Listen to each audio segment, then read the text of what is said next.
playing tip-top gramophone tunes.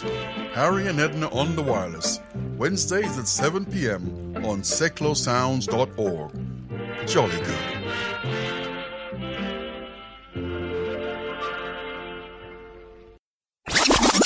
Sound the big thing now. Hi, blessings to each and every one of you. Join me, Darren Hoy, with the Reggae Takeover Show for 2 hours of the finest reggae vibes, each and every Wednesday, 9 through to 11 p.m, here on Seclo Sounds. Don't miss out on your weekly Sunshine Fix, featuring Roots, Rude Boy, Dub, Lovers Rock, Ska, One Drop, and much, much more. So go on, give your sound system a treat. Join me, wind down low, and skank the night away. One love. That's Wednesdays, 9 through to 11 p.m, live on Seclo Sounds. It's a top, my selector.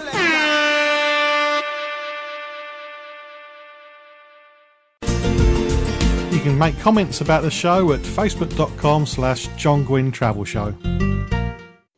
Travel news in the show later on includes a story about why a passenger got kicked off a flight for using her pen. But I said I was going to start talking about fare rules now, and fare rules is something that I think a lot of passengers searching for their own flights online don't pay any attention to, and they're really, really important. So with booking websites, you import the dates, number of passengers and the route, and the best flights on offer will come up, but it doesn't give you all the facts. Every ticket has fare rule or rules that goes with it. It's like the terms and conditions. The biggest lie on the internet is, yes, I've read the terms and conditions.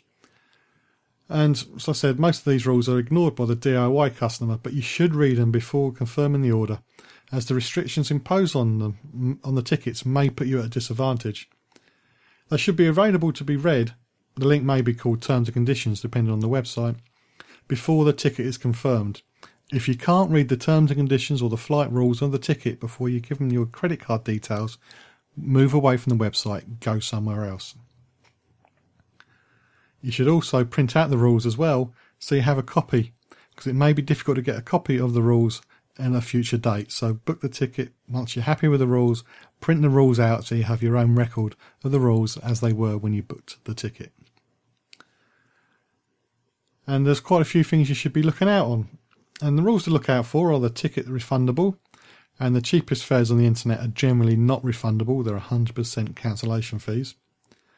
Can you alter it? Say, change the name. What's the fees for that? Can two singles be combined to make a single trip or an open jaw trip? An open jaw is you fly from A to B, you then travel around the country to get to point C, and then you fly back to point A from there. That's an open jaw. It might be find it's cheaper to get one-way tickets instead of open jaws, but the flight rules may not allow you to do that. 6 or 7 years ago, somebody wanted to fly during the week from London to New York and then come back via San Francisco, all within the week. And it was a long time ago, so these figures I can't remember exactly, but bear with me for the story. It was £250 to fly from London to New York. It was £275 to fly from San Francisco back to London. But buying both tickets together was nearly £1,500, because the fare rules for the tickets said that you must stay somewhere in the country on a Saturday night, and the guy didn't want to do that. He wanted to fly out Monday, come back Friday, but the rules would not allow him to do it. And the airline have the rights to ask you, oh, when did you come in the country before you fly back to the UK? Well, this flight ticket says you should have stayed somewhere on a Saturday night. You're going to have to pay the difference, and that could be hundreds or even thousands of pounds. So these flight rules are very important, which is why you should check them before you hand over your payment details. So you've got blackout dates, which means the cheap flights are not always available at peak seasons. You won't know that by going online, but it's something you should be aware of. The booking code, which is what's the fare class, and I'll be talking about fare classes in a bit, and that's not business first or economy. Cancel, can you cancel the ticket? Change, can you change it? Contract, which is the contract number for the ticket. The fare valid, so if you buy a ticket, generally not the cheapest one you can get, but you might be able to have one you can change, but you can only change it between certain dates. Maximum stay and minimum stay, which is what I mentioned before. Can the ticket be used as an open jaw? Stopover. Can you stop over for a few days on the way? So if you're flying, say, London to Sydney via Hong Kong, does the ticket allow you to stay in Hong Kong for a few days and then travel onwards? So that's the sort of things you should look at. There's many more, but I don't want to bore you by going through all of them because a lot of them aren't relevant to you, but it's something you should be aware of and something you should check before you pay for any ticket. I did say about fare classes, and as I said, it's nothing to do with business first or whatever. Basically, scheduled airlines do not sell every seat on the flight for the same price. Each class, first, business and economy, is divided into fare classes. This division is not fixed and it depends on the route popularity, holidays, times of flights and many other factors. It means that if the airline did its sums right, the later you book, the more expensive the ticket's going to be. Fare classes also determine if you're able to receive a check-in staff discretionary upgrade to premium economy or even first or business class. Which means basically that no amount of charm and wearing expensive suits will get you that upgrade if you have the wrong fare class ticket. This also explains why a group booking may work out more expensive per person than if you went on the website and you got a price for one person. There just isn't enough seats left at the cheapest price class to get you all on, so the airlines go to the next one to make sure that all the passengers pay the same price.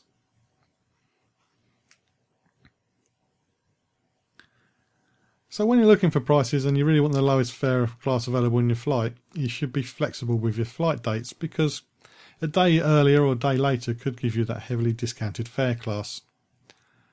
And some of the classes are fare class A, which is first class discounted, B, economy discounted, C, business class, D, business class discounted. So you've got more chance of being upgraded to a first class flight if you've got business class and not business class discounted. Economy discounted, there's various classes there. What else? So I'm just going through the list trying to find out the important ones. So for a full fare, an unrestricted economy ticket is booked as a Y fare. Full fare tickets with restrictions on travel dates, refunds or advance reservations are commonly classed as B, H or M. Although some airlines use S or W, and to confuse things even more, some airlines use completely different letters as well. So it's very important you understand the fare class rules for your flight to know that you've got any chance to get that upgrade. And after the break, I'm going to come back and talk to you about how you can get cheaper flights, which does mean you have to be extremely flexible about where and when you're going. You can contact us or just keep up to date with travel news at facebook.com/John Guinn Travel Show. This is Seclo Sounds, your community radio station. If you'd like to volunteer some of your time and skills with Seclo Sounds, send an email to volunteers@seclosounds.org and let us know how you would like to be involved. MK Flyers Online, the fast and simple way to find any kind of business or service locally. Find us at mkflyersonline.co.uk or download the MK Flyers mobile app from your app store. MK Flyers Online proudly supports Seclo Sounds, community radio for Milton Keynes. To listen to the show again or to find out the other shows we have on the station, please visit www.seclosounds.org. Still to come in the travel news, more Gatwick, Heathrow, my dad's bigger than your dad news stories about which airport would be the best option for a new runway in the southeast of England. But before I went away, I mentioned getting really cheap flights. For these flights, you have to fly on your own and be incredibly flexible about where you're going and probably not have any luggage either. I'm talking about courier tickets, and you may have seen these on a film or TV show. They mentioned on The Simpsons once. You can fly as a courier to get a cheap flight ticket. You have to, as I mentioned, you have to be really flexible, and it helps to sign up to some courier agencies. But if you do it and you're okay with where you're going and how flexible, then you can save up to an 85% on the price of the flight just by carrying a small package through customs. You do need to leave a deposit with a courier, but as long as you deliver the package satisfactorily, you will be refunded without any problems. And usually you will be flying in economy, and it could be possible for you to pay for extra for an upgrade for legroom seats or whatever. An example website is www.aircourierinternational.com, but it's not for me because I never fly on my own. There's plenty more to talk about when it comes to booking flights online, and I will cover more about it next week, but I did say about what happens if you were to lose your luggage or use a frequent flyer club. So let's go on about the luggage first and then frequent flyers. As Heathrow showed when Terminal 5 opened, that it can be really easy to lose your luggage.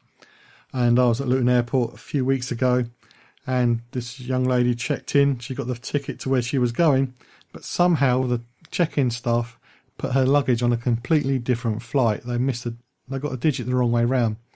It's difficult to see how they could have done both wrong. Well, one right, one wrong, when it would have been so much easier to do both wrong or both right.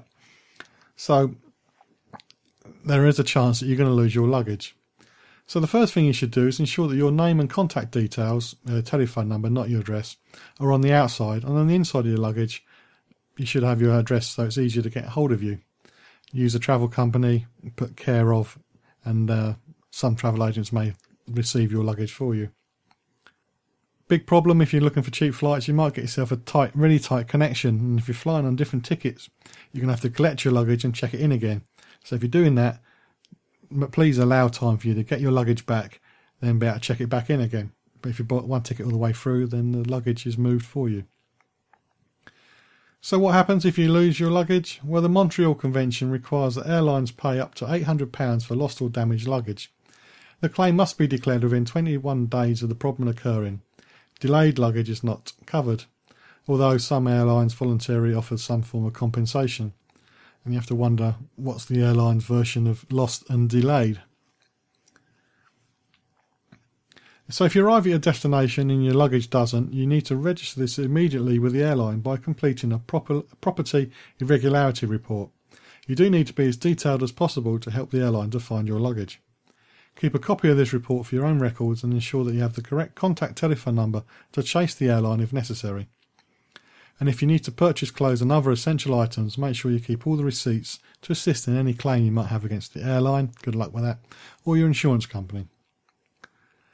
And if it is late and it does show up, just delayed, then you may be able to claim on your insurance, and the airline should deliver to your luggage to wherever you're staying. And if it's late on your return journey, then you will not be able to claim, but the airline should ensure that the case is delivered to your home address. If it's still missing after 21 days, then officially your luggage is lost, and you will need your property irregularity report to make your claim with your travel insurance and against the airline. It may be easier to use your travel agent if your your travel insurance if your luggage is lost or delayed, but beware of the excess levels and the maximum level of payment set by your policy. Always read the small print when it comes to buying travel insurance. So, do frequent flyer clubs actually work? Well, these were actually invented to keep passengers loyal to a particular airline. The more you travel, the more points you earn. These points are normally exchangeable for free flights. However, taxes and other fees may still have to be paid. Short-haul flights are included, but some clubs have a minimum distance to earn points, so check the small print carefully. And again, check the classes of your fare, because the fare you're paying may exclude you from the full amount for the air miles or whatever for your collection, so you have to be careful about that too.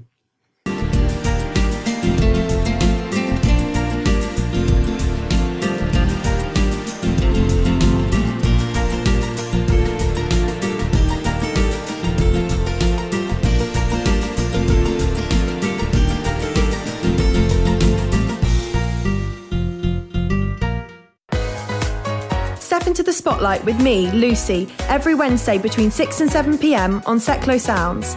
I'll have new music, the latest entertainment news, and interviews with local bands. If you're in a band, or if you have music that you think I should be playing, I'd love to hear from you. Email me, lucy@seclosounds.org, and join me every Wednesday from 6 till 7 for Spotlight on Seclo Sounds.